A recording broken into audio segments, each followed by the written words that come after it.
What's up, guys? It's Reepsius here, and I want to have a quick chat about what's been going on in Romania and this common theme about the inability for countries to protect their sovereignty and how it applies to your business. So let's look at this case here with the Tate Brothers. As many people know, they were arrested and charged, and they've been essentially detained in Romania. Their passports were even seized. The charges are quite serious, mind you, but many people have their thoughts about whether they are valid. But the main point is this. They're going through their own judicial process, and suddenly the United States has essentially demanded that they be released.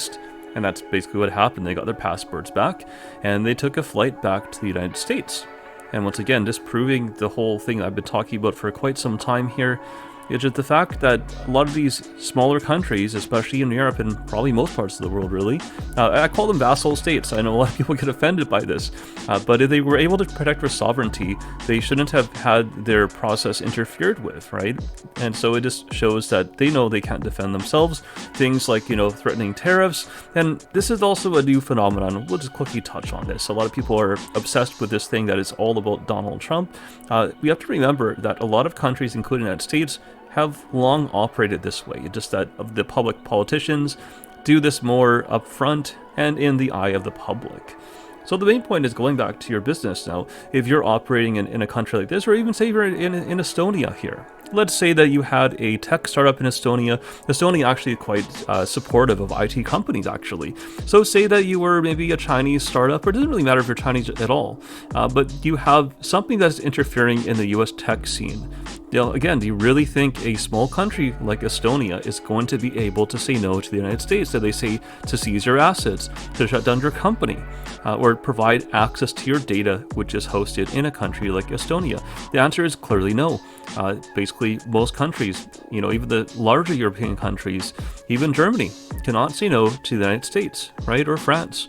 They're all terrified of the United States, whether this is going on in public or not. This is nothing new, is my point. It's not that the election happened in the United States and suddenly this is a phenomenon. It has been a long-term phenomenon, and my whole point goes back to this. That's why I personally founded TechRich Corporation in Hong Kong. It is one of the few places, I will say, which has a strong rule of law and cannot just be pushed around by the United States on a whim.